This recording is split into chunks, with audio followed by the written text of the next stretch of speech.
आज की गिरजा आराधना में सबों का स्वागत है। हम आराधना आरंभ करें। हम लोग आह्वान वचन सुने। भजन संहिता 9 पहला और दूसरा पद। हे यहोवा परमेश्वर, मैं अपने पूर्ण मन से तेरा धन्यवाद करूँगा। मैं तेरे सब आश्चर्य कर्मों का वर्णन करूँगा। मैं तेरे कारण आनंदित और प्रफुल्लित होऊंगा। हे परम प्रधान, मैं तेरे नाम का भजन गाऊंगा। आमीन।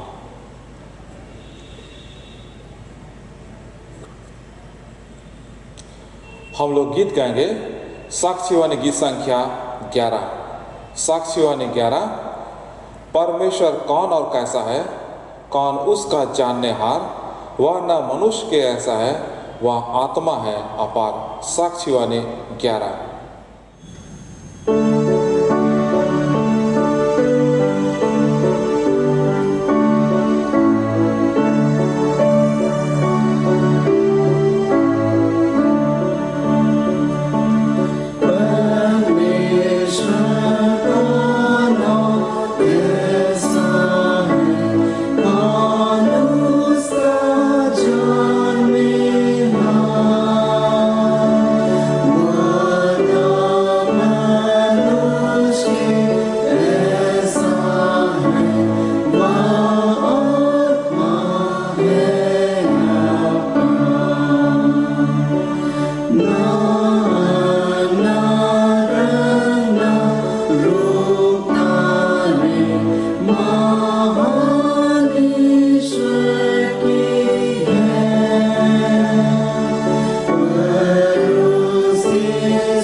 खड़े हुए। परमेश्वर पिता और पुत्र और पवित्र आत्मा के नाम से आमीन। हमारी सहायता ईश्वर के नाम से जिसने स्वर्ग और पृथ्वी को सृजा।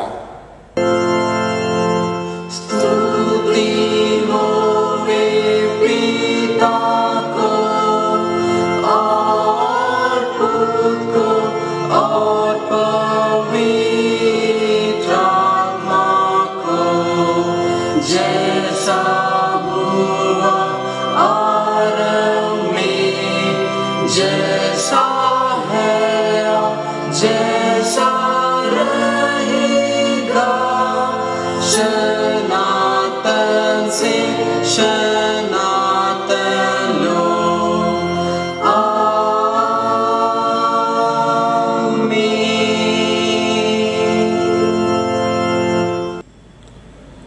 ईश्वर के सामने अपने पापों को दीनताई से मान लें। हम लोग जहाँ कहीं भी हैं, घुटने टेक कर या बैठकर पश्चाताप की प्रार्थना करें। हे सर्वशक्तिमान ईश्वर दयालु पिता, हम दीनताई से अपने सब पाप और अपराधों को तेरे सम्मुख मान लेते हैं। तू अपने प्रिय पुत्र हमारे प्रभु यीशु ख्रिस्ट के कारण हम पर दया दृष्टि कर और हमारे सब पापों को क्षमा कर। आमीन।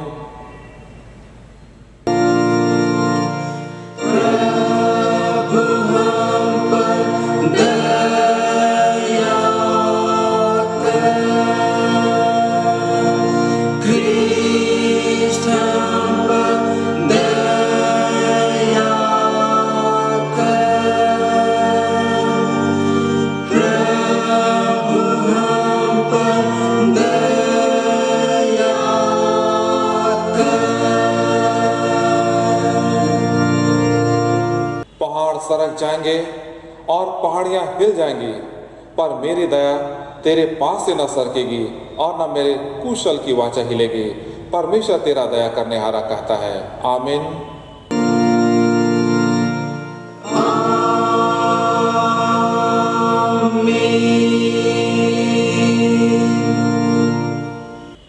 मंडली उठे, सबसे ऊंचे स्थान में ईश्वर का गुण अनुवाद हो।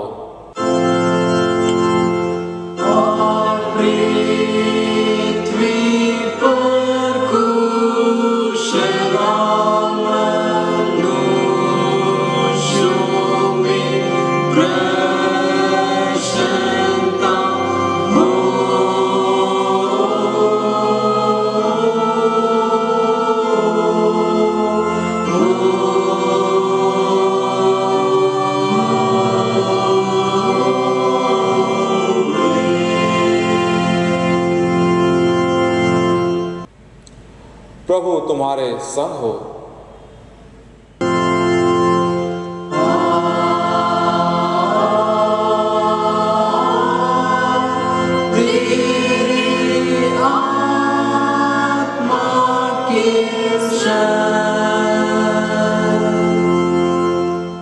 हम प्रार्थना करें।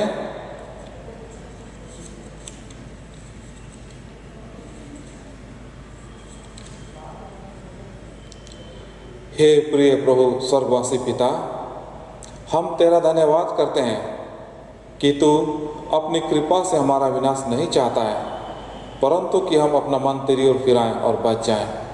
हम तेरी विनती करते हैं, अपना पवित्र आत्मा हमको दे कि वह प्रतिदिन हमारे मनों में सच्चा पश्चाताप उत्पन्न करे, हमारे हृदयों में पाप क्षमा और अनंत जीवन की लालसा जन्मे और तेरी अपार कृपा को विश्वास से ग्रहण करने और उसमें स्थिर रहने के लिए हमको सामर्थ्य दे। हर प्रकार की परीक्षा में हमको संभाल कि जिससे अनुग्रह के द्वारा अंत में परम सुखी हो जाएं, हमारे प्रभु यीशु ख्रिस्ट के कारण। आमीन।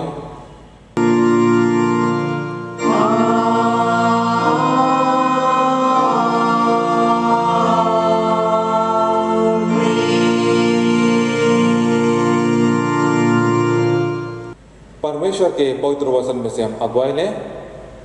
आज के लिए ठहराया गया इस समय का वचन है प्रेरितों का काम उसके 16वें अध्याय पद 16 से लेकर पद 34 तक। प्रेरितों का काम 16 से 34। परमेश्वर का वचन इसमें यूं लिखा है, जब हम प्रार्थना करने की जगह जा रहे थे तो हमें एक दासी मिली जिसमें भावी कहने वाली आत्मा थी और भावी कहने से अपने स्वामियों के लिए बहुत कुछ कमा लाती थी। वह पौलुस के और हमारे पीछे आकर चिल्लाने लगी, ये मनुष्य परम प्रधान परमेश्वर के दास हैं जो हमें उद्धार के मार्ग की कथा सुनाते हैं। वह बहुत दिन तक ऐसा ही करती रही, परंतु पौलुस दुखी हुआ और मुड़कर उस आत्मा से कहा, मैं तुझे यीशु मसीह के नाम से आज्ञा देता हूँ कि उसमें से निकल जा।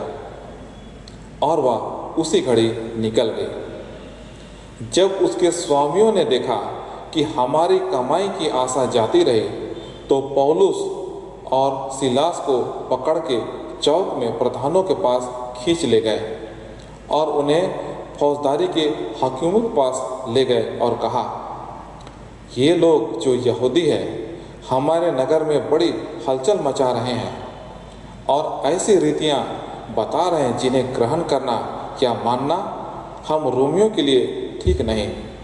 तब भीड़ के लोग उनके विरोध में इकट्ठे होकर चढ़ गए और हाकिमों ने उनके कपड़े फाड़कर उतार डाले और उन्हें बेत मारने की आज्ञा दी।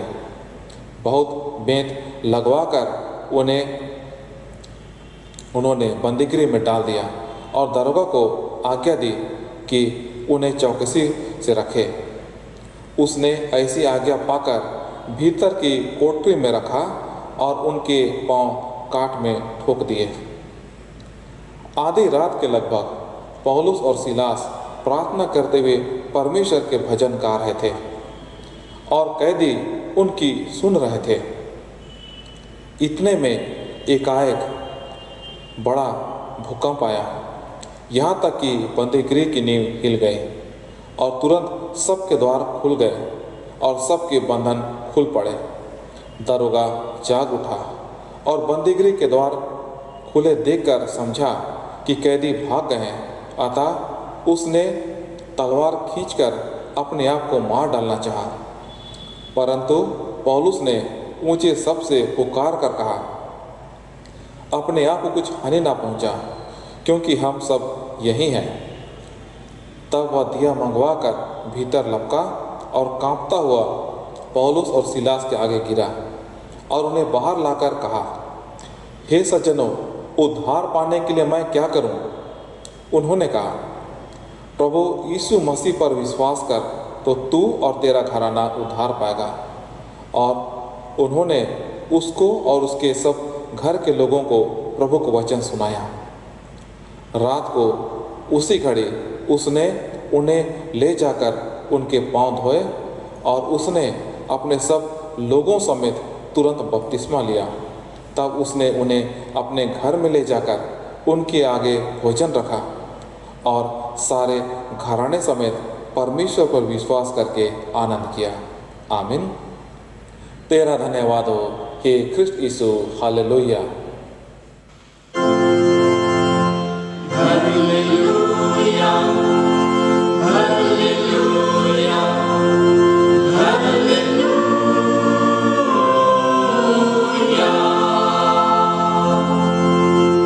अब हम समस्त क्रिस्तानी कलीसिया के संग मिलकर अपना महापवित्र विश्वास उच्चारण करें।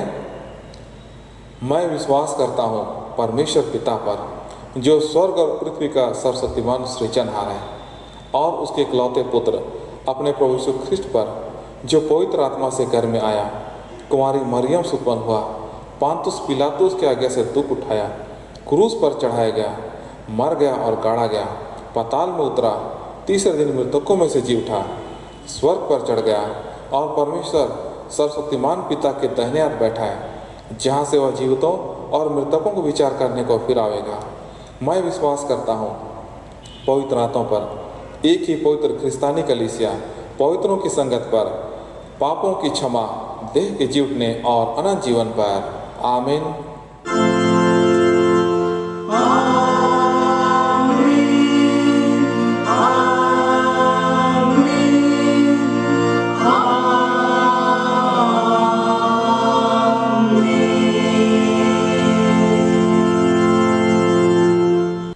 मंडली बैठ जाए। हम लोग आगे गीत गाएंगे। साक्षी वाणी गीत संख्या 110, 110, साक्षी वाणी 110। मेरे मन अब हो तैयार, विनती कर दुहाई। Thank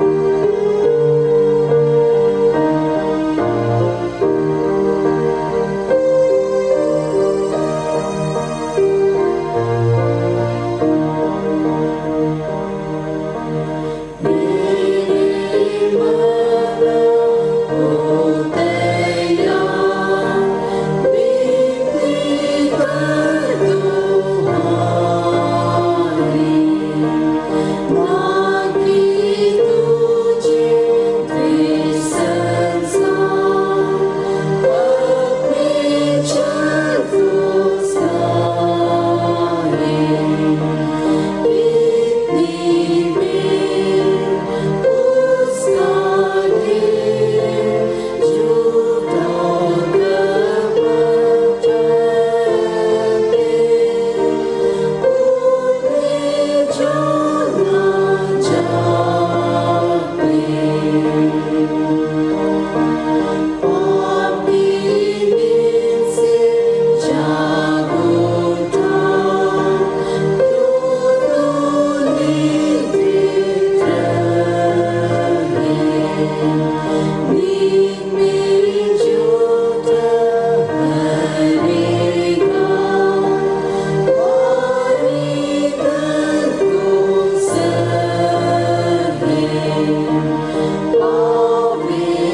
मंडली उठे। आप सबों को हमारे सृष्टिकर्ता परमेश्वर, उद्धारकर्ता यीशु मसीह और शांतिदाता पवित्र आत्मा की ओर से अनुग्रह और शांति बहुत आज से मिलती रहे। आमीन। आइए हम प्रार्थना करें। जीवित अनुग्रहकारी प्रेम पिता परमेश्वर, तुझे लाखों लाख धन्यवाद देते हैं आज के इस नए दिन, नए जीवन के लिए।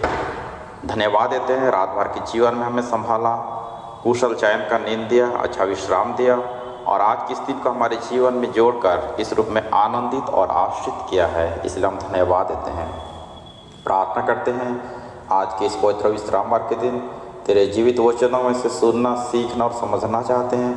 वचन की अगुवाई और आशीष पाना चाहते हैं। तो आप ही अपनी आत्मा से अगुवाई कर, सहायता और मदद कर, ताकि हम आज के इस वचन को जान सकें, समझ सकें, वचन के अनुसार अपने जीवन को मूल्यांकन कर सकें और तेरी ही सेवा और महिमा के लिए सिद्ध और तैयार होने पाएँ। इसलिए वचन को सुनने में और सुनाने में तो अपनी पवित्र आत्मा की अगुवाई और सहायता दे। हर प्रकार की कमजोरी, दुर्बलताओं को दूर कर, पाप अपराधों को तू क्षमा कर, शैतान संसार के हर एक बुरी परीक्षाओं से हमें बचा।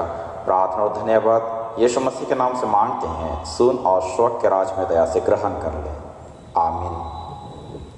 आज के लिए जो उपदेश वचन है वह हमें मिलता है मत्ती रचित सुसमाचार अध्याय संख्या 7 पद संख्या 15 से लेके 23 तक। Gospel according to saint Matthew chapter 7 verses 15 up to 23। परमेश्वर का जीवित वचन इस प्रकार लिखा हुआ है। झूठे भविष्यद्वक्ताओं से सावधान रहो, जो भेड़ों के वेश में तुम्हारे पास आते हैं, परंतु अंतर में वे फाड़ने वाले भेड़िए हैं। उनके फलों से तुम उन्हें पहचान लोगे। क्या लोग झाड़ियों से अंगूर या ऊंट कटारों से अंजीर तोड़ते हैं? इसी प्रकार हर एक अच्छा पेड़ अच्छा फल लाता है और निकम्मा पेड़ बुरा फल लाता है। अच्छा पेड़ बुरा फल नहीं ला सकता और ना निकम्मा पेड़ अच्छा फल ला सकता है। जो पेड़ अच्छा फल नहीं लाता वह काटा और आग में डाला जाता है। इस प्रकार उनके फलों से तुम उन्हें पहचान लोगे।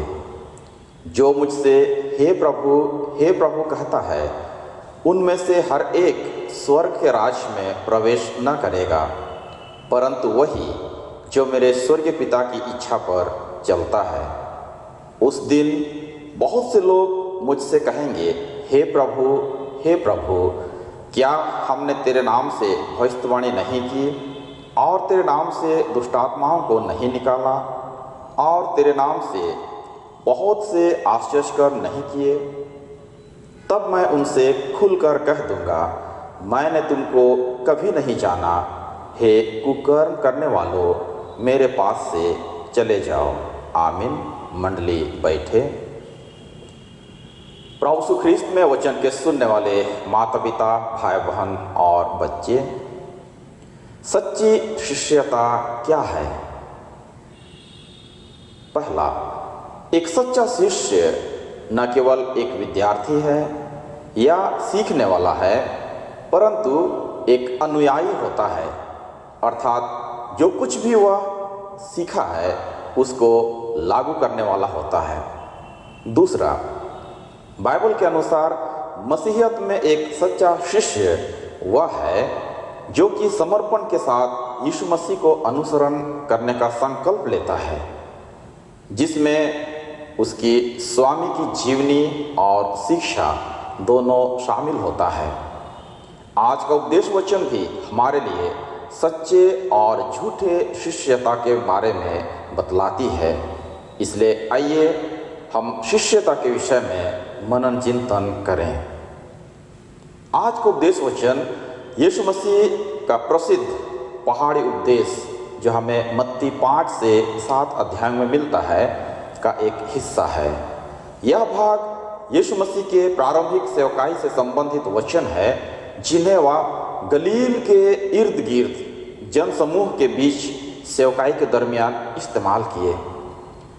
गलील के इर्द गिर्द की सेवकाई मत्ती 4 अध्याय पद 17 से लेके 16 अध्याय का पद 20 तक एक लंबी वर्णनों में मिलता है, जिसमें पहाड़ी उपदेश भी एक भाग है। पहाड़ी उपदेश में नैतिक शिक्षाएं पाए जाते हैं, जिसमें कि धन्य वचन जो मत्ती 5:1-12, प्रभु की प्रार्थना मत्ती 6:5-15 तथा मसीही शिष्यता के केंद्रीय सिद्धांत शामिल हैं, जो हमें मत्ती 7:13-29 में मिलता है। अगर हम परमेश्वर का उद्देश्य को इस पहाड़ी उपदेश के माध्यम से समझने की कोशिश करेंगे तो वह यह है कि संपूर्ण मानवता के लिए जीवन के सर्वोच्च उपलब्धियों को हासिल करते हुए हम भी ईश्वर तुल्य बने, यही इसका मुख्य उद्देश्य है। जब हम मत्ती रचित सुसमाचार को देखते हैं तो इसमें यीशु मसीह की 5 प्रवचनों को हम पाते हैं। पहला प्रवचन मत्ती 5:1-7 अध्याय का 29 पदों में मिलता है, जिसमें शिष्यता के विषय वर्णन किया गया है। दूसरा मत्ती अध्याय 9 का 35 से लेके अध्याय 10 का 42 पदों तक, जहां शिष्यों के लक्ष्य या उद्देश्य के विषय में वर्णन किया गया है।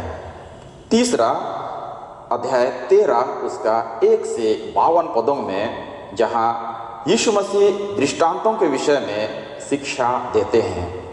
चौथा मत्ती 18 उसका 1 से 35 पदों में, जहां चेलों के बीच आपसी संबंधों के बारे में चर्चा किया गया है। और पांचवा तथा अंतिम शिक्षा है मत्ती 24 उसका 1 से लेके अध्याय 25 का पद 46 तक, जहां पर न्याय के विषय शिक्षा है। आज का उपदेश वचन मत्ती 7:15-23 सच्चे एवं झूठे शिष्यता के संबंधित 4 अलग अलग शिक्षा का एक भाग है। जैसे कि पहला भाग में मत्ती 7 उसका पद 13 और 14 आता है, जहाँ बचाए गए और नष्ट किए गए लोगों का सकरा मार्ग, जो बचाए गए लोग, और चौड़ा मार्ग, जो नष्ट किए गए लोग, उनके रूप में प्रस्तुत किया गया है। दूसरा पद 15 से लेके 20 में, जिसमें सच्चे एवं झूठे भविष्यवक्ताओं के पहचान और उनकी फलों से उन्हें हम कैसे जान सकते हैं, उसके बारे में शिक्षा है। अर्थात अच्छा फल सच्चा शिष्य और निकम्मा फल झूठे शिष्य के रूप में वर्णन किया गया है। तीसरा भाग में पद 21 से 23, जहाँ स्वाभाविक व बनावटी शिष्यों के बीच अंतर के विषय में शिक्षा दी गई है। अर्थात स्वाभाविक शिष्यों का उद्देश्य ईश्वर की इच्छा और योजनाओं का पालन करना, परंतु बनावटी शिष्यों का उद्देश्य दिखावे पर अधिक बल दिया जाता है। चौथा और अंतिम भाग पद 24 से लेके 27 में मिलता है, जिसमें बुद्धिमान और मूर्ख व्यक्ति के उदाहरण से सच्ची शिष्यता की शिक्षा है। अर्थात सच्चा शिष्य बुद्धिमान व्यक्ति और झूठा शिष्य मूर्ख व्यक्ति के रूप में चित्रित किया गया है। तो आइए हम आज के इस उपदेश वचन का पहला भाग को समझने की कोशिश करेंगे। मत्ती 7 उसका 15 से 20 में झूठे भविष्यवक्ताओं का जिक्र किया गया है।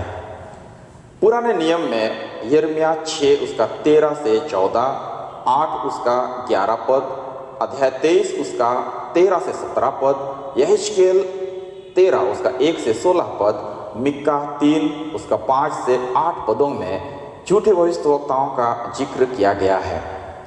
उनका स्वभाव को फाड़ने वाले भेड़िए के साथ तुलना किया गया है, परंतु वे विश्वासियों के सामने भेड़ों के भेष में आते हैं। यीशु मसीह की शिक्षा के अनुसार एक भयानक धोखे का संकेत है। भेड़िया का स्वभाव हमेशा भेड़ों को नुकसान पहुंचाना ही होता है। अर्थात भेड़िए का स्वभाव को देख करके हम इसी नतीजे में पहुंच सकते हैं कि यह तो भेड़ों के लिए कतई अच्छा नहीं है, क्योंकि उसका स्वभाव में ही उनको नुकसान पहुंचाना दिखाई देता है। पद 16 में एक और रूपक है जिसमें अंगूर तोड़ना है तो दाखलता से ही उम्मीद कर सकते हैं, किसी झाड़ी से अंगूर नहीं मिलेंगे। वैसे ही अंजीर तोड़ना है तो हमें अंजीर के पेड़ के पास जाना होगा, किसी ऊंट कटारों से अंजीर के फल का उम्मीद नहीं कर सकते हैं। यहाँ यीशु मसीह का तात्पर्य यही है कि अच्छाई की उम्मीद अच्छे व्यक्ति से ही की जा सकती है, ना कि बुरे व्यक्ति से, क्योंकि बुरा व्यक्ति से अच्छाई की उम्मीद रखना हमेशा धोखे के समान है। पद 17 से 20 में इन्हीं विचारों को अच्छे पेड़ से अच्छा फल और बुरे पेड़ से निकम्मा फल के विषय वर्णन किया गया है। साथ ही यह भी जोड़ दिया गया है कि उनका अंजाम क्या होने वाला है, अर्थात अच्छा पेड़ को सही सलामत रहने दिया जाएगा, पर बुरा पेड़ को काटा और आग में डाला जाएगा।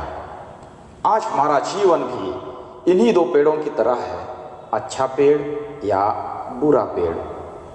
हमारी पहचान के लिए हमारा काम ही काफ़ी है, अर्थात आज हमारा जीवन, आचरण, बोली, वचन, विचारधाराएं, रहन सहन इत्यादि ही हमारा पहचान दिलाएंगे कि हम अच्छा पेड़ हैं या बुरा पेड़। यीशु मसीह की शिक्षा में यह स्पष्ट है कि अच्छा व्यक्ति अपने अच्छे स्वभाव, बातचीत, आचरण, व्यवहार और कर्मों के द्वारा से सबों के लिए लाभ का कारण हो सकता है, परंतु बुरा व्यक्ति धोखे से भी कभी भी अच्छा नहीं हो सकता है, बल्कि जो उनसे अच्छाई की उम्मीद करेंगे उनके लिए वे हमेशा ठोकर का कारण ही हो सकते हैं।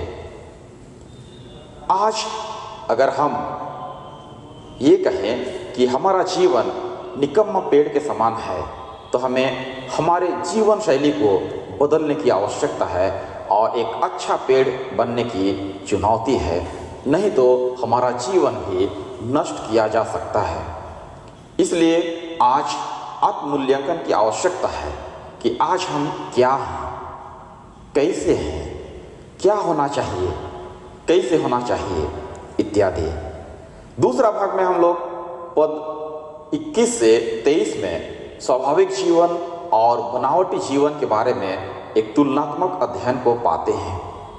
यहाँ पर हमारे जीवन के उद्देश्य को प्राप्त करने तथा उद्देश्य प्राप्त करने से वंचित रहने के विषय में शिक्षा दी गई है। पद 21 में बनावटी जीवन शैली को तुच्छ समझा जाएगा तथा जिनका जीवन शैली स्वाभाविक है उनको इनाम दिया जाएगा, उसके विषय में वर्णन है। बनावटी जीवन शैली की पहचान ऐसा है कि वे लोग हे प्रभु कहते हैं, अर्थात समय आता है जब वे प्रभु से आवश्यकता से अधिक भक्ति दिखाने की कोशिश करते हैं। उड़िया में एक कहावत है, अति भक्ति चोरर लक्षण। कहने का तात्पर्य ये है कि चोर का एक लक्षण यह होता है कि वह अपने आप को हद से ज़्यादा भक्ति दिखाने का प्रयास करता है, परंतु बाइबल के अनुसार यह निष्फल है। बाइबल के अनुसार स्वाभाविक जीवन जिसमें ना तो छल कपट है या अच्छा बनने का दिखावा है, या ही अपने आप को अत्यधिक धर्मी बनाने का चुनौती है, ऐसे जीवन को सराहा गया है। पद 22 और 23 में लिखा गया है, जो लोग प्रभु के नाम से भविष्यवाणी करते हैं, दुष्टात्माओं को निकालते हैं तथा आश्चर्य कर्म करते हैं, वे भी गलत हो सकते हैं। अगर उनकी मानसिकता गलत है तो वे गलत माने जाएंगे। इसलिए यहाँ मानसिकता का सवाल है कि हमारी मानसिकता प्रभु के प्रति कैसा है, स्वाभाविक है या उसमें बनावटी की झलक है, क्योंकि प्रभु को बनावटी जीवन पसंद नहीं है, बल्कि स्वाभाविक जीवन ही अच्छा है। अतः आज हमारे जीवन को परखने की आवश्यकता है कि हमारा जीवन शैली कैसा है। क्या हमारा जीवन शैली स्वाभाविक दिखाई देता है या बनावटी दिखता है? क्योंकि हम प्रभु को कभी भी धोखा नहीं दे सकते हैं। आज बहुत सारे लोग अपने आप को प्रभु का सेवक या सेविका कहलाते हैं। बहुत सारी भविष्यवाणियाँ करते हैं, दुष्टात्माओं को निकालते हैं, बीमारों को चंगा करते हैं तथा आश्चर्य कर्म भी करते हैं। पर सभी कोई प्रभु के लिए ग्रहण योग्य नहीं हो सकते हैं, क्योंकि बहुतों का जीवन तो दिखावे का होता है, उसमें स्वाभाविक झलक नहीं है। आज बहुत सारे सेवक सेविकाएं अच्छे अच्छे पदों, ओहदों और डिग्रियों से सुशोभित हैं, परंतु अपना जीवन परमेश्वर के लिए ग्रहण योग्य नहीं हो सकता है। हो सकता है आज हम बिशप हैं, बड़े बड़े आश्चर्य कर्म करने वाले हैं, भविष्यवाणियाँ करने वाले सेवक सेविकाएं हैं, परंतु परमेश्वर की इच्छा के अनुसार हमारा जीवन है या नहीं, आज हमें मूल्यांकन करने की आवश्यकता है। इसलिए आज हमारे लिए जीवन को परमेश्वर की इच्छा अनुसार जीने की चुनौती है। प्रथम पाठ वचन प्रेरितों के काम अध्याय 16 से 34 के अनुसार पौलुस और सिलास का जीवन बनावटी नहीं था, बल्कि उनका जीवन स्वाभाविक रूप से ही दृढ़ विश्वासी तथा परमेश्वर के प्रति प्रेम को प्रदर्शित करने वाला था। कहने का तात्पर्य यह है कि ईश्वर पर विश्वास, भरोसा और आज्ञा पालन ही पौलुस और सिलास के जीवन के लिए काफ़ी था। उसी के कारण वे आज हमारे लिए आदर्श और नमूना हैं तथा उनकी साक्षी और गवाही हम लोग बाइबल में पाते हैं। इसलिए आइए हम भी अपने जीवन को वास्तविकता में ही बनाए रखने की कोशिश करें। वास्तविकता का तात्पर्य है कि हम ईश्वर पर विश्वास और भरोसा रखें, उसकी आज्ञाओं का पालन करें, उसकी इच्छा और योजनाओं पर चलें तथा उसके मार्ग में हमेशा आगे बढ़ने का प्रयास करें। तब हमारा जीवन एक सच्चा शिष्य के रूप में प्रकट होगा। परंतु अगर हम अवसरवादी बन जाते हैं, अर्थात जरूरत के समय केवल प्रभु प्रभु कहेंगे और उद्देश्य पूरा होने पर प्रभु को भूल जाते हैं, तो यह बहुत बड़ी गलती होगी।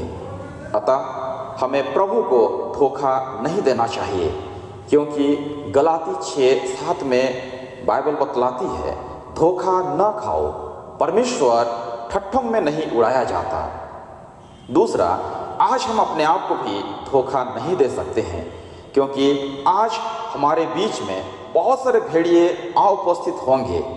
आज हमें उनको पहचानने की आवश्यकता है और उनकी चंगुलों से बचने की आवश्यकता है, क्योंकि वे भेड़ों के समान हमारे पास आते हैं और भेड़िए के समान हमें फाड़ डालने वाले हैं। इसलिए आज हमें उनके प्रकोप से बचने के लिए मत्ती 24 उसका 24 से 26 में जो वचन लिखा गया है उसके अनुसार चलने की आवश्यकता है, क्योंकि अंतिम दिनों में ऐसे ऐसे भेड़ियों का प्रकोप बढ़ने वाला है। तीसरा, आज हमें हमेशा आत्म मूल्यांकन करने की आवश्यकता है, क्योंकि प्रकाशित वाक्य 2:10 में लिखा गया है, प्राण देने तक विश्वासी रह तो मैं तुझे जीवन का मुकुट दूंगा। इसलिए आइए सभी कोई विश्वास की अच्छी कुश्ती लड़ें और अनंत जीवन को धर लें, जिसके लिए हम बुलाए गए हैं। परमेश्वर आज के इस उद्देश्य वचन पर बहुत का अगुआ आशीष दें। आमीन। आइए हम प्रार्थना करें।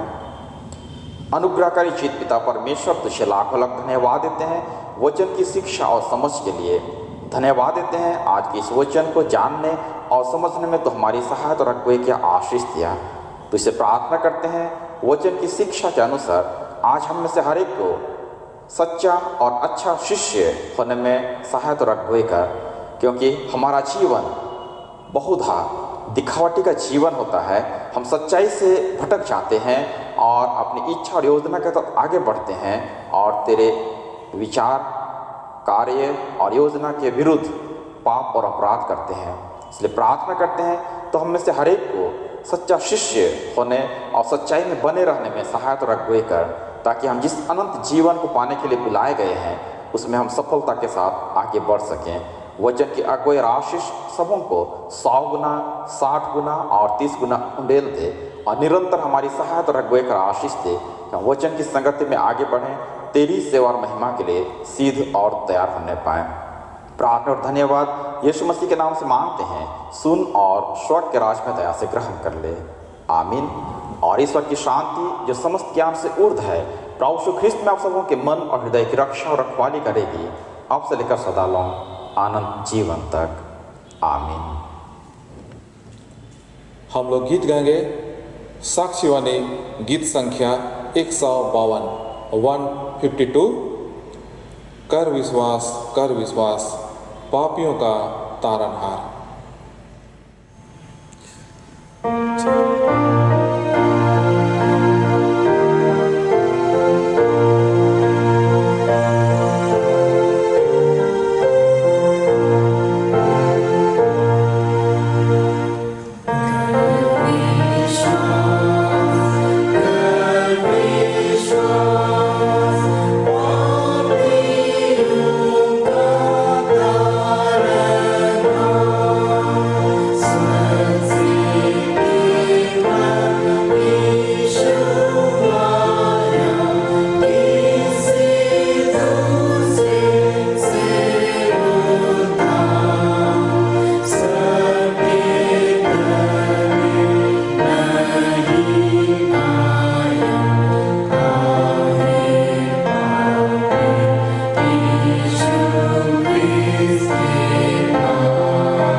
मंडली खड़ी हो जाए।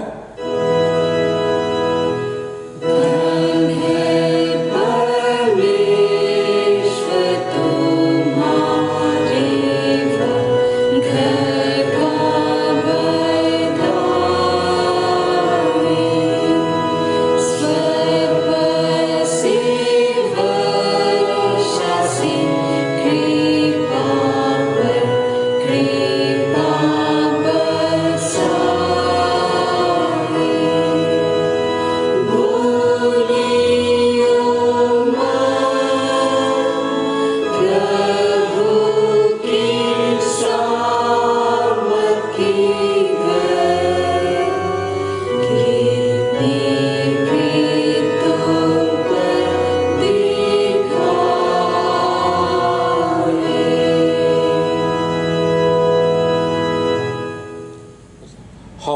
प्रार्थना करें। हे प्रभु परमेश्वर सर्ववासी पिता, हम तेरी विनती करते हैं अपनी क्रिस्तानी कलीसिया और उसके सारे सेवकों की अगुवाई कर कि वे तेरे वचन के निर्मल उपदेश में ठहरें, जिससे सच विश्वास और प्रेम हमें बढ़े और दृढ़ाए जाए। हे प्रभु, भारत रिपब्लिक हमारे प्रेसिडेंट, इस प्रांत के गवर्नर, राज्य की सभाओं, मंत्रिमंडलों, सब न्याय और हाकिम और सब राज कर्मचारियों का आशीष दे और उनकी अगुवाई कर कि वे न्याय और धर्म से देश की सेवा करें और हम कुशल, चैन, सारी भक्ति और गंभीरता से काल बिताएं। हमारी कलीसिया सभाओं, सेंट्रल काउंसिल, डायसेशन काउंसिल और कलीसिया के अन्य मंडलीय सभाओं को आशीष दे कि वे इस मंडली को तेरी पवित्र इच्छा के अनुसार चलाएं।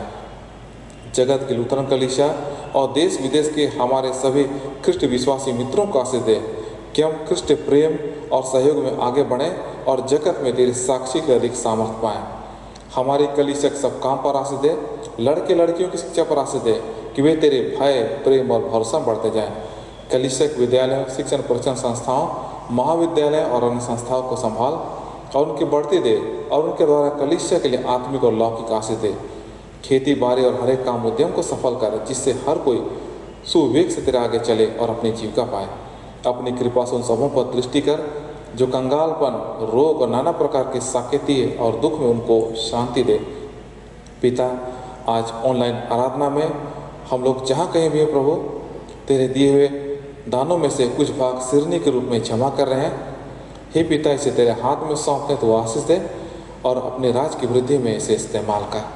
पिता, इस समय जो हमारे देश में और पूरे विश्व में कोरोना का संकट छाया हुआ है, ऐसे समय में तू आप ही अगुवाई दे कि चिकित्सक वर्ग प्रभु सही दिशा में काम करें और उनको सफलता दे कि उनके द्वारा जो कार्य होता है उसके द्वारा मानव समाज में और पूरे विश्व में इसका अच्छा परिणाम होने पाए और लोग इस संकट से निकलने पाए।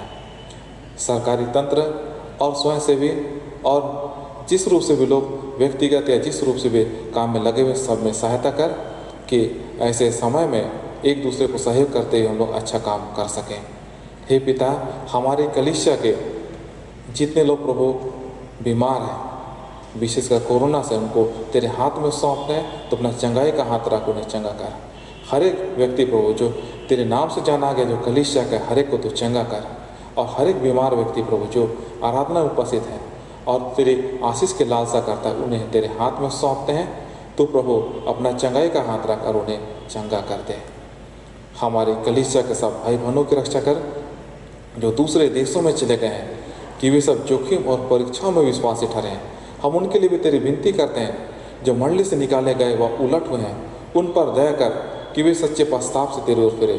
सब मनुष्यों को तरह ठहर और उन पर जो अंधेरे में बैठे मुक्ति को उजाला प्रकाश कर। हमको आपस्तापी मृत्यु से बचा और अंत में अपने प्रिय पुत्र हमारे प्रभु यीशु ख्रिस्ट के द्वारा स्वर्ग राज्य में ग्रहण कर। हे हमारे पिता, तू जो स्वर्ग में है, तेरा नाम पवित्र किया जावे, तेरा राज आवे, तेरी इच्छा जैसे स्वर्ग में इसी पृथ्वी पर भी होए। हमारे प्रतिदिन की रोटी आज हमको दे और हमारे अपराधों को क्षमा कर, जैसे हम भी अपने अपराधियों को क्षमा करते हैं, और हमको परीक्षा मत डाल, परंतु बुरे से छुड़ा, क्योंकि राज्य और पराक्रम और महत्व सदा तेरी है। आमीन।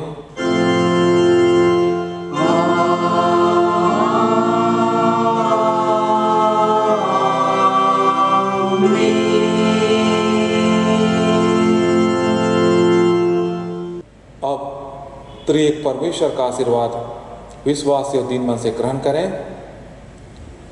परमेश्वर तुझे आशीष दे व तेरी रक्षा करे। परमेश्वर अपना मुख से प्रकाश करे और तुझ पर अनुग्रह करे।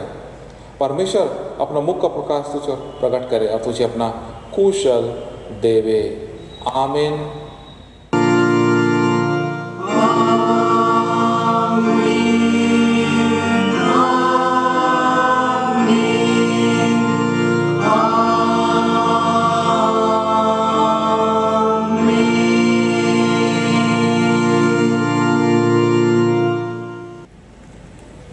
यीशु सहाय।